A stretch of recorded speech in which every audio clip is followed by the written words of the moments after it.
Hello everyone, मैं हूं अमित द्विवेदी। तो बीकॉम के लिए हम इनकम टैक्स पढ़ने वाले हैं। बुक का नाम है साहित्य भवन पब्लिकेशन, आगरा से जो बुक आती है इनकम टैक्स की, doctor H C. Mehrotra, doctor S P. Goyal की जो बुक है। तो अगर आप लोगों ने बुक परचेज नहीं करा है तो बुक परचेज कर लें। इस बुक से हम बीकॉम के लिए इनकम टैक्स पढ़ने वाले हैं। ओके, तो चलिए सब्जेक्ट के अंदर चलते हैं। कुछ बातें पहले बता दूं मैं। देखिए, इनकम टैक्स शायद आप लोग पहली बार पढ़ रहे होंगे, तो आपके मन में ये आ रहा होगा कि भाई इनकम टैक्स में होता क्या है, मैथ्स होती है कि कैलकुलेशंस होते हैं या फिर अकाउंट्स जैसे रहता है। जैसे हम लोगों ने भी जब बीकॉम में इसको फर्स्ट टाइम पढ़ना स्टार्ट करा था तो बड़ा मन में था कि ये अकाउंट्स की तरह ही होगा बिल्कुल, लेकिन ऐसा कुछ नहीं है। तो पहले ही इसके अंदर क्या है, बिल्कुल पढ़ने के पहले बता दूं मैं कि भाई देख लो, यहाँ पर लिखा हुआ है इनकम टैक्स लॉ। तो सबसे पहले ये लॉ है भाई, कोई अकाउंट्स नहीं है। उसके बाद लॉ एंड प्रैक्टिस। तो पहले तो हमें लॉ पढ़ना पड़ेगा, फिर बाद में हमें इसके न्यूमेरिकल क्वेश्चन करने पड़ेंगे। इनकम टैक्स में न्यूमेरिकल क्वेश्चन होते हैं, लेकिन न्यूमेरिकल क्वेश्चन करने के पहले आपको पूरा लॉ सीखना पड़ेगा। I hope it is clear. तो ये दिमाग में बिल्कुल रखिए कि ये इनकम टैक्स जो है ना, वो अकाउंट्स की तरह नहीं होता है, बट कैलकुलेशंस इसमें जरूर होती हैं। ठीक है, तो बिल्कुल नया सब्जेक्ट है आपके लिए। मैं स्टार्टिंग से हर एक चीज समझाता हुआ चलूंगा। मैं ये मान के चलूंगा कि आपको बिल्कुल कुछ भी नहीं आता है और बिल्कुल जीरो लेवल से स्टार्ट करूंगा। ओके, पहले एक बार पढ़ने के पहले मैं बता दूं, एक बार पूरा कोर्स देख लेते हैं, पढ़ना क्या है हमको, फिर सारी चीजें डिस्कस करेंगे। ओके नाउ, तो इनकम टैक्स का जो सिलेबस है वो 5 यूनिट में डिवाइड है। This is unit 1, unit 2, unit 3, unit 4 and last में है यूनिट 5। दिखने में बहुत बड़ा सिलेबस है, एक मोटी सी किताब आती है। खास बात यह है कि आपको इसकी किताब पुरानी नहीं लेना है, क्योंकि इनकम टैक्स में हर बार नए नए अमेंडमेंट्स आते हैं, तो आपको इसकी बुक बिल्कुल नई लेनी पड़ेगी। ठीक है, अब सिलेबस देख लिया हमने। यूनिट 1 तो हमारा पूरा बेसिक कॉन्सेप्ट है, फिर यूनिट 2, यूनिट 3, इन सब के अंदर हम चलेंगे। ठीक है, तो ये एक ओवरऑल स्ट्रेटजी थी सिलेबस के बारे में। नाउ अब भाई बिल्कुल नया सब्जेक्ट है, तो मुझे आपको बिल्कुल हर एक चीज़ जीरो लेवल से पढ़ाना पड़ेगा। तो चलिए स्टार्ट करते हैं। मैं बुक की अंदर जो थ्योरी लिखी हुई है उसको लेकर के ही चलूँगा, चीज़ों को समझाऊंगा। पहला चैप्टर पूरा थ्योरी है, तो उसी के अनुसार हमें पढ़ना है। ठीक है, सबसे पहले देखिए यहाँ पर इनकम टैक्स होता क्या है भाई। तो income tax is an important direct tax. ये इंपॉर्टेंट बात है भाई। डायरेक्ट टैक्स क्या होता है, तो देखिए टैक्स जो है सरकार के तरफ से जो पैसा वसूल किया जाता है वो दो तरीके से वसूल किया जाता है, एक डायरेक्ट टैक्स के रूप में और एक इनडायरेक्ट टैक्स के रूप में। तो डायरेक्ट टैक्स तो अभी हमको नहीं पढ़ना है, अभी हम पढ़ रहे हैं डायरेक्ट टैक्स। इनकम टैक्स का एक और नाम होता है डायरेक्ट टैक्स। ओके, तो it is a prominent and most significant sources of revenue of the government. Income tax जो है वो गवर्नमेंट के लिए रेवेन्यू का मोस्ट सिग्निफिकेंट सोर्सेस होता है। तो ये तो बेसिक था, आप इसको रीड करिएगा। नाउ बात करते हैं सेकंड पॉइंट क्या है, who is liable to pay income tax. भाई इनकम टैक्स कौन पे करता है, ये बड़ा इंपॉर्टेंट है। क्या हर व्यक्ति हिंदुस्तान में रहने वाला, क्या हर व्यक्ति इनकम टैक्स पे करता है? तो यहां पर लिखा हुआ है every person whose taxable income. अब यहां हर एक वर्ड का मतलब है, क्योंकि हम लॉ पढ़ रहे हैं और आप यकीन मानिए आपको हर शब्दों के मतलब सीखने पड़ेंगे। तो यहां पर जैसे एवरी पर्सन लिखा है, अब ये पर्सन को भी मैं आपको अलग से डिटेल पढ़ाऊंगा। हुज टैक्सेबल इनकम, ये टैक्सेबल इनकम पे पूरा चैप्टर ही है, इसको पढ़ेंगे हम। प्रीवियस फाइनेंशियल ईयर पूरा चैप्टर इस पे है, ये भी कॉन्सेप्ट है। मतलब हर एक लाइन यहाँ पे कॉन्सेप्ट है और मुझे हर एक चीज सिखाना है आपको। इनकम टैक्स पढ़ाने में शुरुआत में प्रॉब्लम यही होती है कि भाई सब्जेक्ट के अंदर जाने में कैसे अंदर जाएं, वो उसके लिए टीचर को बड़ी मेहनत करनी होती है, राइट। तो यहां पर लिखा है कि who is liable to pay income tax. Income tax pay करने के लिए कौन लाइबेबल है, तो एवरी पर्सन जिसकी taxable income previous financial year में exceed the minimum taxable limit. तो सरकार के द्वारा एक मिनिमम अमाउंट तय कर दी जाती है कि भाई अगर आप सपोज दैट आप 3 लाख रुपए कमाओगे अगर साल भर में, तो 3 लाख रुपए तक की इनकम पर कोई टैक्स नहीं लिया जाएगा। उसके बाद आप कमाओगे तो फिर कुछ रेट्स हैं, उस रेट्स के अकॉर्डिंग टैक्स देना पड़ेगा। ये सरकार हर बार फाइनेंस एक्ट के थ्रू ये अमेंडमेंट्स लेकर के आते हैं। तो यहाँ अभी मैं एग्जैक्ट डेटा नहीं ले रहा हूँ, वो सब बाद में देखेंगे। तो टैक्स किसको पे करना पड़ेगा, जिसकी टैक्सेबल इनकम जो लिमिट्स है उससे ज़्यादा हो जाए उसको टैक्स पे करना पड़ेगा। Brief history of income tax in India, भाई इसको आप लोगों को खुद पढ़ना पड़ेगा। इनकम टैक्स की हिस्ट्री ये पढ़ाने वाला नहीं हूँ मैं, एग्जाम में आ सकता है, इसको आपको देखना है। हम पढ़ना स्टार्ट करेंगे यहाँ से। इंपॉर्टेंट डेफिनेशंस क्या है, सबसे पहले इनकम टैक्स में आपको ये भी याद रखना है कि आपको कुछ इंपॉर्टेंट सेक्शंस हैं जो कि याद रखने पड़ेंगे। तो शुरुआत यहीं से होती है इनकम टैक्स पे। इनकम का मतलब क्या होता है, क्या डिफाइन किया गया है, तो सेक्शन 2 सब सेक्शन 24 कहता है, क्या कहता है, ध्यान से देखिएगा। Income is one of the important term of the income tax act as income tax is charged on the income of a person.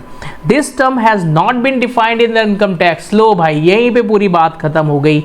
आप कहेंगे सर हम हिंदी मीडियम के स्टूडेंट हैं, आप अंग्रेजी में बताए जा रहे हैं। भाई ध्यान से सुनो, चाहे आप हिंदी मीडियम वाले हो चाहे इंग्लिश मीडियम वाले हो, दोनों लोगों को समझ में आएगा, आप यकीन रखिए। तो medium is not a matter. और ये बुक से लिखा हुआ पीडीएफ तो मैं बस स्टार्टिंग में सब्जेक्ट के अंदर ले चलने के लिए पढ़ा रहा हूँ, बाकी सारी चीजें मैं बोर्ड पे बताऊंगा आपको, है ना। तो इनकम की डेफिनेशन तो यहां दी ही नहीं है। इन्होंने क्या बोला भाई, द टर्म है income has not been defined in the income tax act. तो हम क्या करेंगे, except that it states as what is included in income. इन्होंने ये नहीं बताया कि इनकम क्या है, लेकिन इन्होंने ये बता दिया कि कौन कौन सी चीज़ों को हम इनकम में शामिल करेंगे, इंक्लूड करेंगे। अब इंक्लूड क्या है भाई, इन्होंने बोला कोई भी प्रॉफिट या कोई भी गेन होगा वो इनकम मानी जाएगी, कोई भी डिविडेंड होगा वो इनकम मानी जाएगी, voluntary contribution received by a trust, कोई भी ट्रस्ट से अगर कोई भी वॉलंटरी कॉन्ट्रीब्यूशन मिलता है तो वो हमारी इनकम मानी जाएगी। ओके, ऐसे बहुत सारे हैं, आपको पढ़ना है। ओवरऑल ये है कि इनकम टैक्स जब हम पढ़ेंगे, देखिए हमारी इनकम के सोर्सेस क्या क्या हो सकते हैं। तो अब हम यहाँ से बुक की लैंग्वेज छोड़ते हैं। मैंने सोचा कि थोड़ा बुक की लैंग्वेज बता दूं, लेकिन भाई बुक की लैंग्वेज तो बहुत टेक्निकल लैंग्वेज है ना। तो इनकम का मतलब क्या हो गया, और इनकम टैक्स एक्ट के अकॉर्डिंग हमारी इनकम के सोर्सेस या इनकम क्या क्या हो सकती है।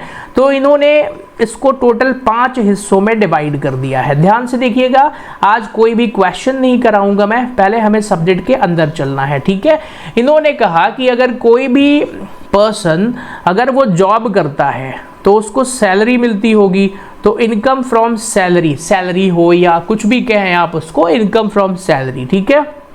फिर दूसरा, कोई भी पर्सन हाउस प्रॉपर्टी अगर उसके पास है, घर को किराए पर देता है, उससे भी उसको इनकम होती होगी, बिल्कुल होती होगी। तो इनकम फ्रॉम हाउस प्रॉपर्टी हो गया। ओके, पहला हेड हो गया हमारा सैलरी, दूसरा हो गया इनकम फ्रॉम हाउस प्रॉपर्टी, तीसरा हेड हो गया income from capital gain. Capital gain का मतलब क्या हो गया भाई, कैपिटल गेन मतलब अगर आपने कोई इन्वेस्टमेंट बेचा है तो उसको बेचने से भी आपको फायदा होगा। इन्वेस्टमेंट का मतलब कोई भी प्रॉपर्टी हो सकती है, कोई लैंड हो सकता है, कोई शेयर हो सकता है। उसके बाद हो जाएगा income from PGBP, profit and gain of business and profession. तो बिजनेस एंड प्रोफेशन से अगर आपको कोई इनकम होती है, या फिर एक पांचवा सोर्स कर दिया अदर। ओके भाई, देखिए जिसने भी ये बनाया होगा उसने सोचा कि भाई टोटल इनकम को कैसे डिफाइन करेंगे। भाई किसी भी इंसान की इनकम को उसने हिंदुस्तान के अंदर इन 5 हिस्सों में बांट दिया। सबसे पहला हिस्सा कर दिया कि जो जॉब सीकर्स हैं, जो नौकरी करते हैं, तो उनको सैलरी हेड में रख दिया। फिर दूसरा हाउस प्रॉपर्टी, अगर आप कुछ किराए पर देते हो, फिर कुछ इन्वेस्टमेंट बेचते खरीदते हो, उस पर भी इनकम हो सकती है। फिर सबसे बड़ा तो व्यवसाय है, बिजनेस है हमारे यहाँ पर, PGBP, और इसके अलावा कोई इनकम। तो इनकम की जो डेफिनेशन दी गई है उसमें बोला गया कि इन 5 तरीकों से, 4 तरीके मेनली, अगर आप इन 4 तरीकों से कहीं से भी पैसा कमा रहे हो और मैक्सिमम जो लिमिट सरकार ने तय की है उससे ज़्यादा पैसे कमा रहे हो, तो आपको टैक्स देना पड़ेगा। तो देखिए ओवरऑल हमें भाई पूरे कोर्स में इनकम टैक्स में एग्जैक्टली पढ़ना यही है। ये हमारे चैप्टर्स के नाम है। पहले हमको सैलरी पढ़ना पड़ेगा, इनकम फ्रॉम सैलरी, फिर इनकम फ्रॉम हाउस प्रॉपर्टी, फिर इनकम फ्रॉम कैपिटल गेन, फिर इनकम फ्रॉम PGBP और अदर सोर्सेस। जिस स्टूडेंट ने ये 5 हेड्स की इनकम निकालना सीख लिया उसको इनकम टैक्स आ जाएगा। ओके, नाउ यही इनकम टैक्स है, खत्म हो जाएगा पूरा कोर्स। नाउ अभी कुछ और बात करते हैं भाई, इसके अंदर पढ़ना क्या है। तो यहाँ पर देखिए आपको एग्जैक्टली पूरे इनकम टैक्स में क्या पढ़ना है, शुरुआत कहाँ से करनी है।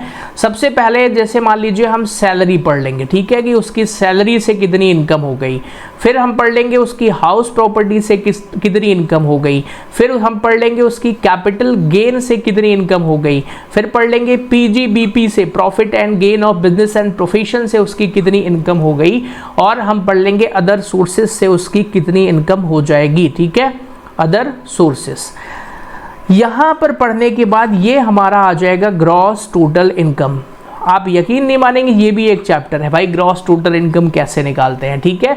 ग्रॉस टोटल इनकम निकालने के बाद यहां पे हमको कुछ डिडक्शन माइनस करने पड़ेंगे, ठीक है। तो डिडक्शंस का भी एक चैप्टर है।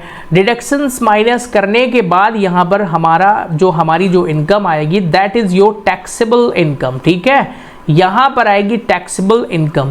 तो इसका भी हमारा एक चैप्टर है, मतलब डिडक्शन कौन कौन से होते हैं, फिर टैक्सेबल इनकम कैसे निकालते हैं।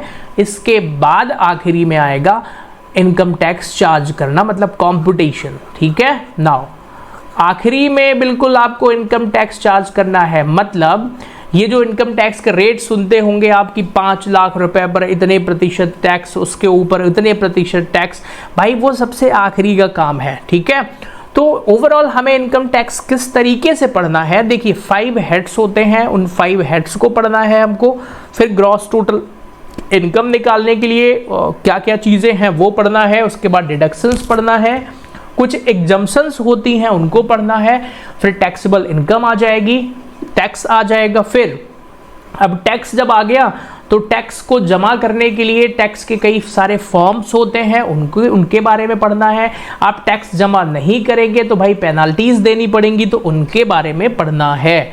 तो एग्जैक्टली हमें इस पूरे कोर्स में इस तरीके की चीज़ें पढ़ना है, ओके।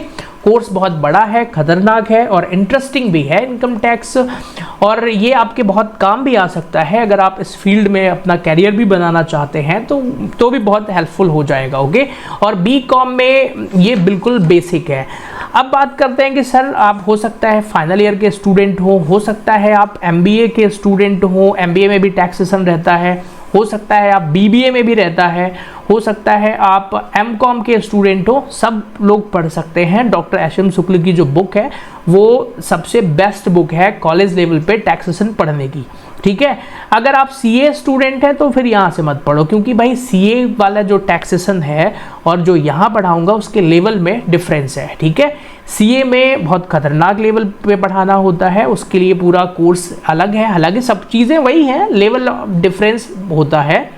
तो सीए स्टूडेंट अगर आप हैं तो फिर ये कोर्स आपके लिए नहीं है। बाकी आप ग्रेजुएशन लेवल पे या पीजी लेवल पे इसको पढ़ना चाहते हैं तो मैं एक पूरा कोर्स बना रहा हूँ इनकम टैक्स का, जिसमें कुछ पार्ट यूट्यूब पर आएगा, बाकी मेरे एप्लीकेशन पर होगा, ठीक है। तो वापस चलते हैं जरा सब्जेक्ट के अंदर फिर से।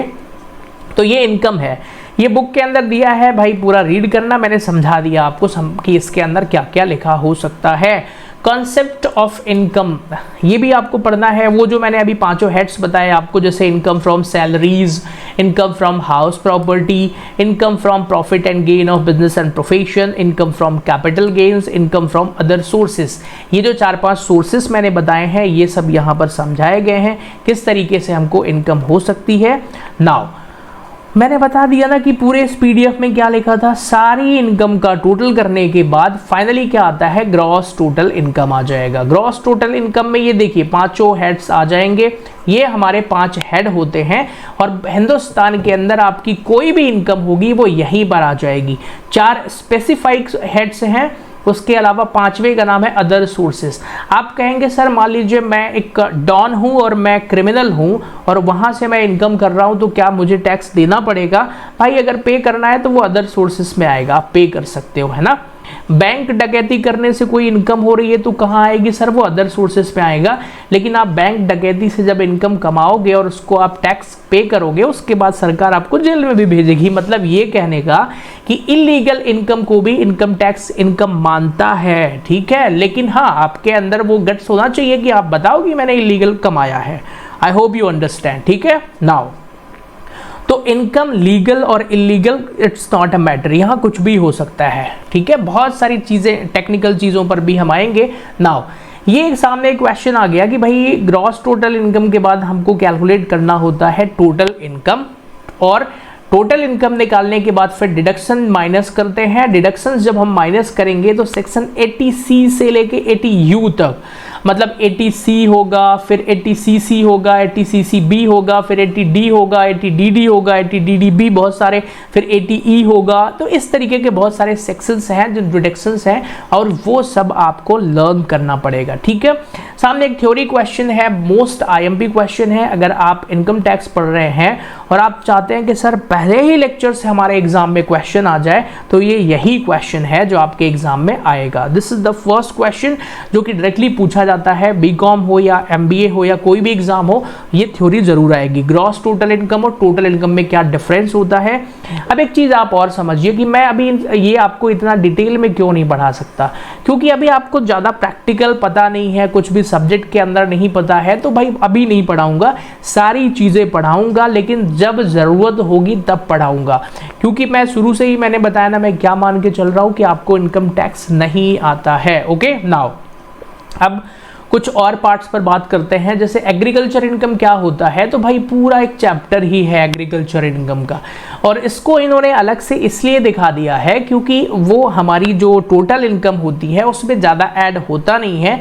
एग्रीकल्चर इनकम हिंदुस्तान के अंदर वैसे टैक्स फ्री है, एग्जम्प्टेड है, तो एग्जम्प्टेड इनकम के बारे में भी हम पढ़ेंगे क्या कैसे होता है। एक चीज और समझिए, कैजुअल इनकम क्या होती है। कैजुअल मतलब अचानक से आपको कोई पैसा मिल जाए। अब अचानक से कैसे मिलेगा, अरे कितना आसान है, अभी IPL चलता है, पता नहीं लूडो ऐप या वॉट एवर 3 पत्ती, ऐसे कितने सारे ऐप्स हैं, आप वहां पे खेलते हैं, पता चला आप जीत गए 1 करोड़ रुपए, और आप बड़े खुश होंगे कि अरे अब तो 1 करोड़ रुपए पूरे हमारे हैं। ऐसा नहीं है, सरकार आपके ऊपर नजर रख रही है और सरकार कहेगी लाओ बच्चे 30% हमें दे दो। आप खेलने चले गए KBC कौन बनेगा करोड़पति, और वहां पे आप जीत गए 5 करोड़ रुपए, सरकार कहेगी बच्चे ज्यादा खुश मत हो, 30% तो हमें दे के जाओ। तो वो कैजुअल इनकम मतलब सडनली अगर आपको कहीं से कोई पैसा मिलता है, जैसे विनिंग फ्रॉम लॉटरीज हो गया, crossword puzzles, card game etcetera. और यहाँ इस किताब के अंदर ये लिखा नहीं है कि ऑनलाइन ऐप आजकल बहुत चल रहे हैं, उससे भी लोग अर्निंग करते हैं, तो सरकार वहां से भी टैक्स काट लेती है। ठीक है ना, आप घबराइए मत, बिना टैक्स कटे पैसा आपको मिलेगा ही नहीं। ओके, तो ये हमारी कैजुअल इनकम हो गई।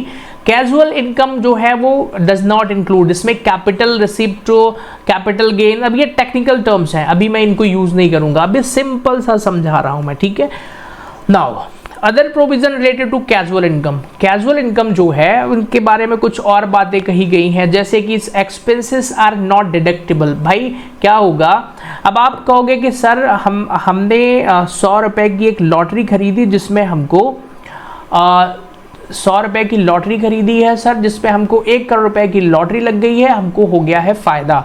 अब इसमें एक बोला है कि expenses are not deductible. Casual income earning करने के लिए आप जो एक्सपेंसेस करते हैं वो उससे घटाया नहीं जाएगा, जबकि रेगुलर इनकम में तो भाई एक्सपेंसेस को घटाते हैं। जैसे कोई बिजनेस है तो उसने 10 लाख रुपए का साल भर में उसका टर्नओवर है 10 लाख रुपए का, फिर वो माइनस करेगा अपने सारे खर्चे, और आखिरी में उसका जो प्रॉफिट होगा वो होगा 2,40,000 रुपए, टैक्स फ्री हो गया। लो भाई, टैक्स ही नहीं देना है, तो वहां पर सारी चीजें माइनस कर सकते हैं, बट कैजुअल इनकम में कुछ माइनस नहीं करेंगे। Set off losses are not permitted, मतलब ये set off and carry forward of losses करके एक पूरा चैप्टर है, तो वहां जब पढ़ेंगे तो ये चीज हमको समझ में आ जाएगी।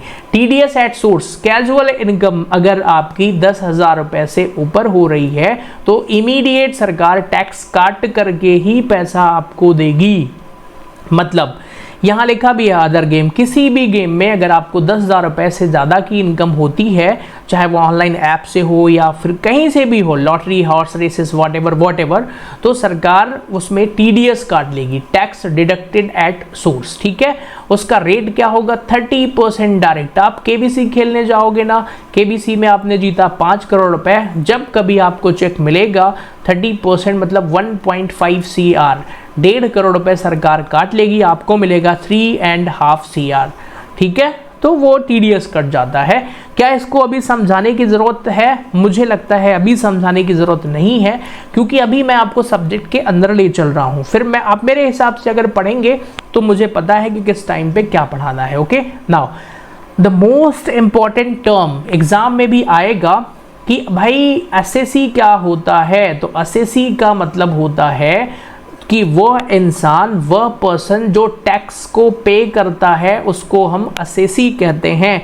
अब सब्जेक्ट के अंदर हम घुसने वाले हैं, ठीक है। बहुत सारी टर्मिनोलॉजी आपको मिलेंगी और पहले इस लेक्चर में मैं आपको बस ये सारी चीज़ें ही समझाऊंगा। ओके, नाउ एसएससी क्या होता है? तो सिंपल लैंग्वेज में मैंने क्या समझाया कि भाई एसएससी मतलब जो टैक्स को पे करता है। लेकिन अब तो सिंपल लैंग्वेज से काम थोड़ी चलेगा सर, यहाँ 8 पॉइंट लिखे हैं, इन 8 पॉइंट को मुझे समझाना पड़ेगा आपको। तो देखिए जरा, an SSC means a person, Hindi medium वाले स्टूडेंट अपनी किताब से पढ़िएगा, इसका सेक्शन भी याद कर लेंगे तो बढ़िया रहेगा। 2 सबसेक्शन 7 क्या कहता है? इनकम टैक्स एक्ट 1961 कहता है an assessee means a person who is liable to pay any tax, जो कोई भी टैक्स देने के लिए लाइबेबल हो, या फिर और who is liable to pay any other sum of money under this act, जैसे इंटरेस्ट, पेनल्टी वगैरह वगैरह।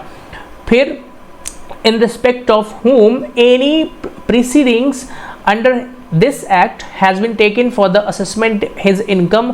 अब भाई बहुत टेक्निकल लिखा है, ये फ्रिंज बेनिफिट आ गया, और भी पढ़ लूँ जरा, मैं फिर समझाता हूँ अपनी। तो यहाँ बड़े भारी भरकम शब्दों का इस्तेमाल हो रहा है। आप कहेंगे कि सर हम तो ऐसे जो लैंग्वेज लिखी हुई है उनको कभी पढ़े नहीं है। भाई इनसे फैमिलियर हो जाओ आप, है ना। ये टर्मिनोलॉजी आपको हर एक वर्ड सीखना पड़ेगा, लॉ में ऐसे ही वर्ड्स यूज होते हैं, ठीक है। In respect of whom any proceeding under this act has been taken for the assessment of the income of any other person। Overall ठीक है, ये 10 पॉइंट हैं, और अभी जो स्टूडेंट पहली बार टैक्स पढ़ रहे हैं उनको समझ में नहीं आएगा, तो मैं खुद समझा देता हूँ। देखो भाई, एसएससी का मतलब क्या होता है? तो एक वर्ड है, अभी आगे आएगा, असेसमेंट, है ना। तो यहाँ सबसे जो पहला वर्ड आपको सीखने को मिल रहा है वो है एसएससी।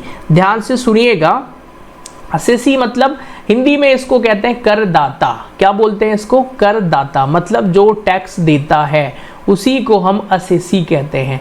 अब एसएससी कौन सा होगा? इसमें 8 पॉइंट लिखे हैं। क्या आपको ये जानना जरूरी है? नहीं, अभी बहुत टेक्निकल नहीं है, क्योंकि आपको ओवरऑल एग्जाम में ये नहीं पूछेगा हु इज एसएससी, है ना। ये टेस्ट नहीं करवाएगा, ये सब सीए के एग्जाम्स में होता है या अदर एग्जाम्स में।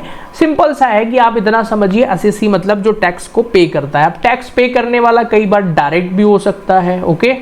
जैसे मिस्टर ए है, मिस्टर ए जो है वो 10 लाख रुपए कमाते हैं, तो ये डायरेक्ट एसएससी है, मतलब भाई ये उनको टैक्स पे करना ही पड़ेगा। लेकिन यहाँ पर मिस्टर ए है और मिस्टर ए का बेटा है, वो है 14 साल का, और उसका किसी में भी, मान लीजिए कि डांस इंडिया डांस में ही वो विनर हो गया, वहाँ से उसको 10 लाख रुपए मिल गए। मिस्टर ए कोई टैक्स कभी पे नहीं करते हैं क्योंकि वो बहुत गरीब हैं, लेकिन उनके बच्चे ने कमाई कर लिया है। ध्यान से सुनिएगा, तो यहाँ पर मिस्टर ए का जो बेटा है, क्योंकि वो अभी 18 साल से ऊपर है नहीं, उसका बैंक अकाउंट तो होगा नहीं, है ना, तो ये पैसा यहीं पर आ जाएगा। तो असली एसएससी तो मिस्टर ए का बेटा है, लेकिन क्योंकि वो 18 साल का नहीं है, उसको एग्रीमेंट साइन करने का अधिकार नहीं है, इसीलिए यहाँ पर डीम्ड एसएससी, मतलब एसएससी एक्चुअल में किसको माना जाएगा? मिस्टर ए को माना जाएगा।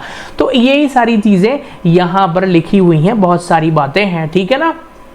तो आप चाहें तो इनको पढ़ सकते हैं, ये भी इंपॉर्टेंट है। नाउ डीम्ड एसएससी का मतलब वही चीज अभी जैसे मैंने समझाया आपको यहाँ पे, a person who is deemed to be an SSC for some other person is called deemed SSC. For some other person मतलब ये कि मान लीजिए ये है मिस्टर आर, मिस्टर आर जो है वो टैक्स पे नहीं करते थे, बिल्कुल आराम से बैठे हुए थे। ध्यान से सुनिएगा, मिस्टर आर जो है वो कोई भी टैक्स पे नहीं करते थे, आराम से बैठे थे।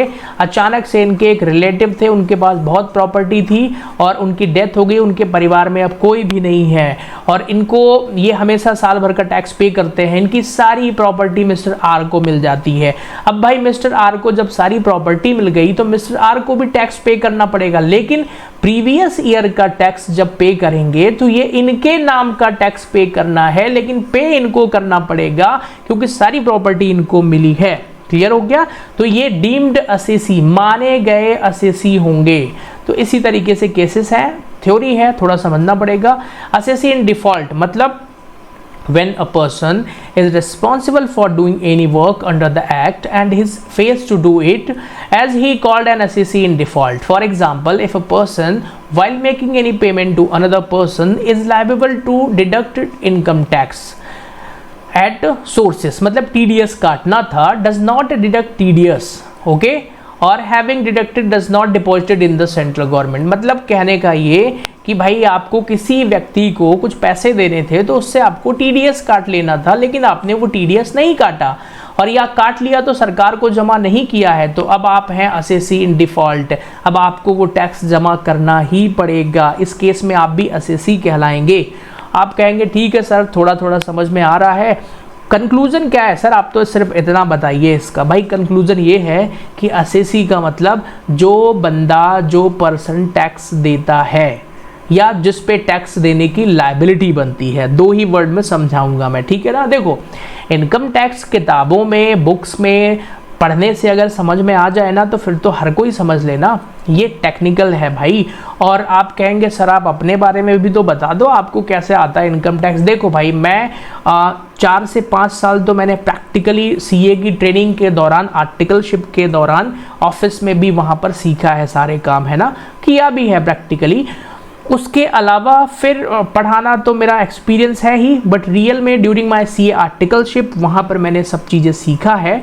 मैं अभी अकाउंटिंग का काम नहीं करता हूँ, मैं टीचिंग प्रोफेशन में ही जुड़ा हूँ, पहले था इससे।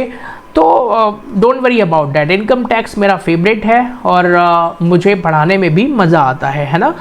चलिए, असेसमेंट ईयर क्या होता है सर, असेसमेंट ईयर के बारे में बताइए ज़रा। तो असेसमेंट ईयर का मतलब होता है, असेसी समझ में आ गया, जिस पर टैक्स लगेगा। नाउ असेसमेंट ईयर क्या होता है, ध्यान से सुनिएगा। जिस ईयर आपका असेसमेंट होना है आपकी इनकम का, okay. Now assessment year means the period of 12 months, भाई 12 महीने से ज़्यादा नहीं होना चाहिए।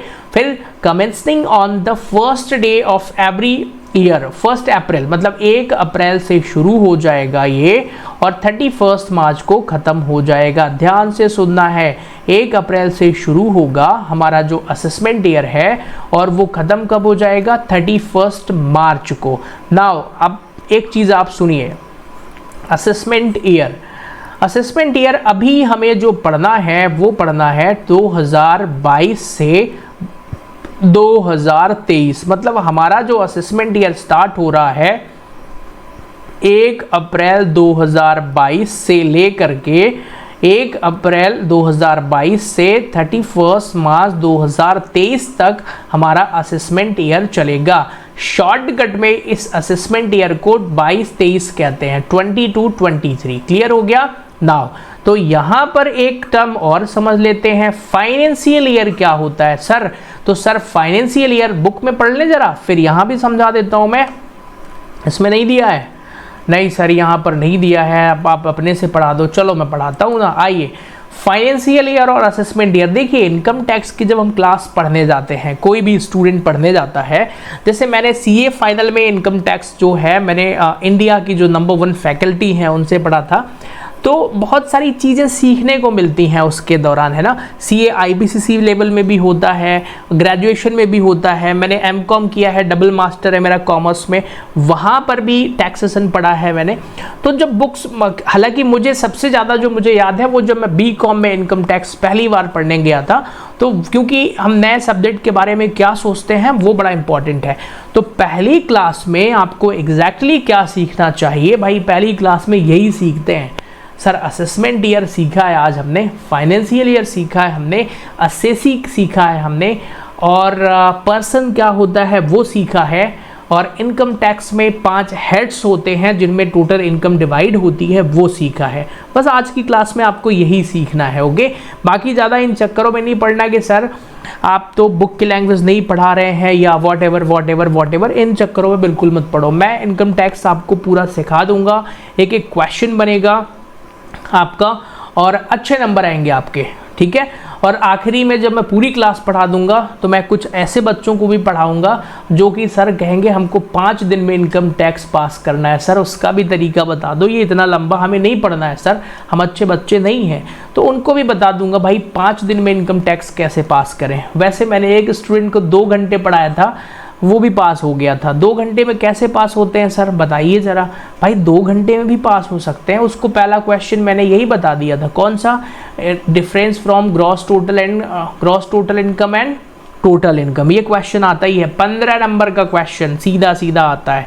फिर एक अगला चैप्टर है रेसिडेंशियल स्टेटस का, उसमें से एक 15 नंबर का क्वेश्चन आता है। उसको मैंने 7-8 क्वेश्चन टिक करे थे, मैंने कहा था भाई इसको कर लेना, तुम देख लेना बस। और आखिरी में भी ऐसी कुछ 4-5 थ्योरी हैं पेनाल्टीज वगैरह की। तो देखो पेपर पास करने के लिए तो इनको पढ़ के भी पास कर सकते हैं, है ना। पेपर पास करने के लिए सिर्फ आप फिर ये कोर्स मेरा बाय मत करिएगा।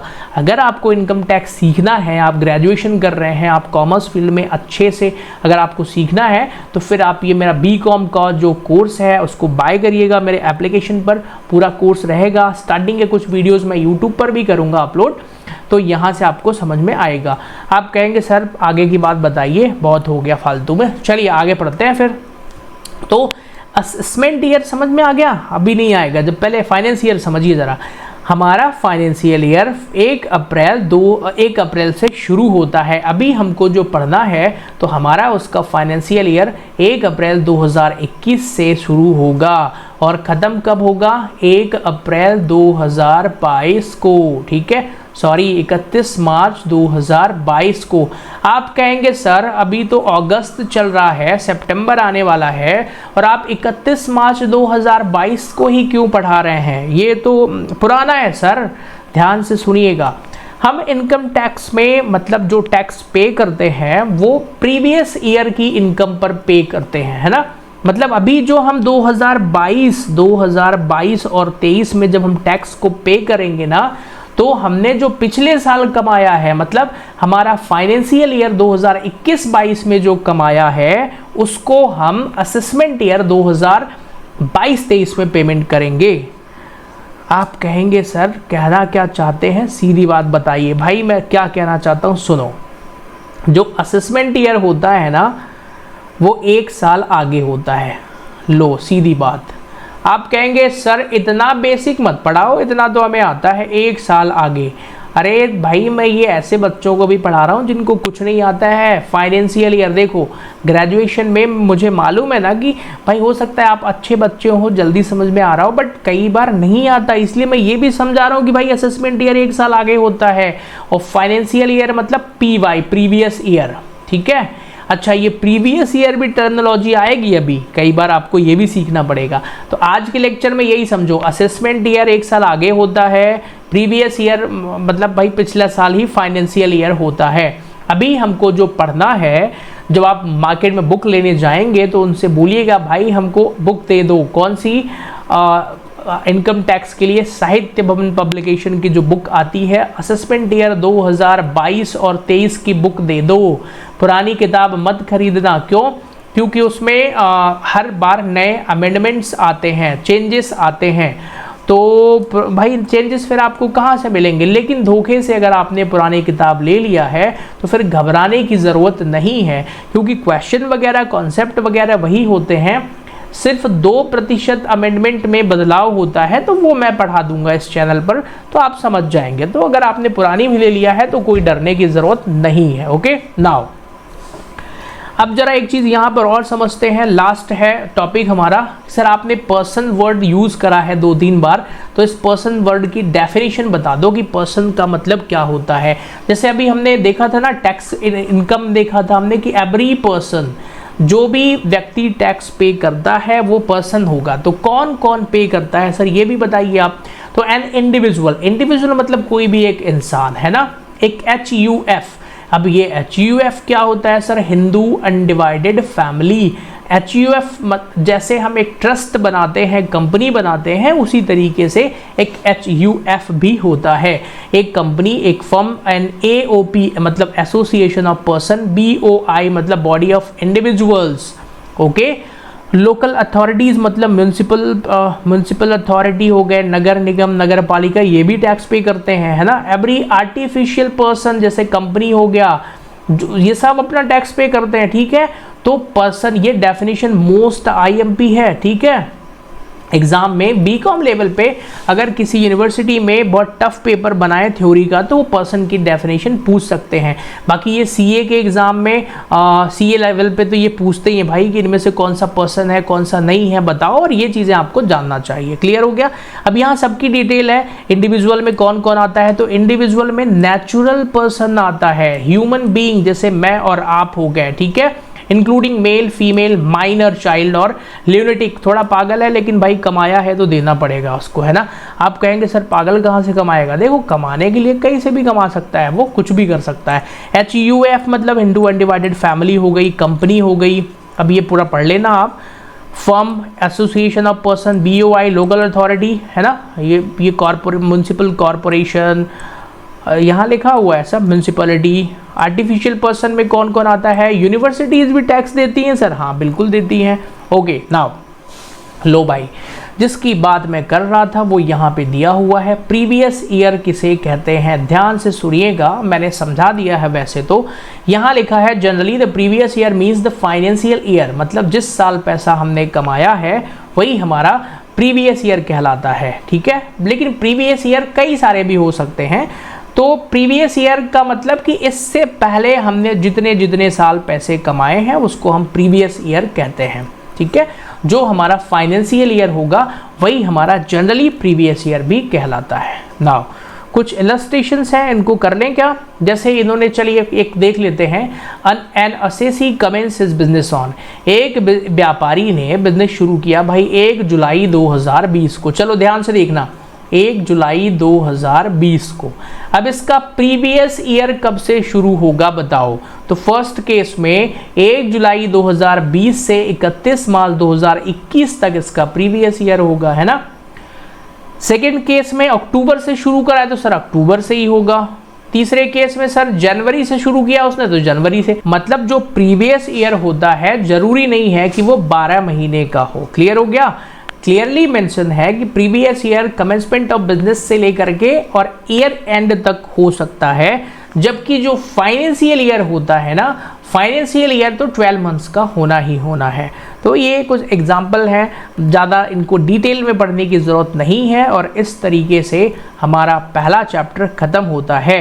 आप थ्योरी चाहें तो पढ़ सकते हैं, the previous year and the assessment year में डिफरेंस। एक चीज़ और ध्यान से सुनिएगा, कुछ छोटी छोटी चीज़ें और बची हैं, इनको भी समझ लेते हैं तो पूरा चैप्टर ही खत्म हो जाए। मैक्सिमम मार्जिनल रेट, भाई अभी मत पढ़ो, जब आगे पूरा पढ़ाऊंगा ना तो वहाँ पे पढ़ लेना, है ना।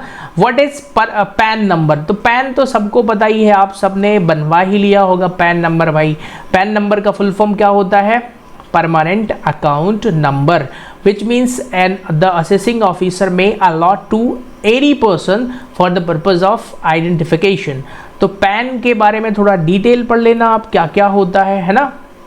अब पैन हैज़ 10 अल्फ़ाबेट्स न्यूमेरिक, मतलब इनकी डिटेल पढ़ लेना। अब इससे न्यूमेरिकल क्वेश्चन का कोई लेना देना नहीं है, क्योंकि मुझे इनकम टैक्स में बहुत सारी चीज़ें पढ़ानी है, तो अब मैं आपको ये पैन की डिटेल तो नहीं पढ़ाऊँगा, है ना, इसको आप खुद पढ़िएगा।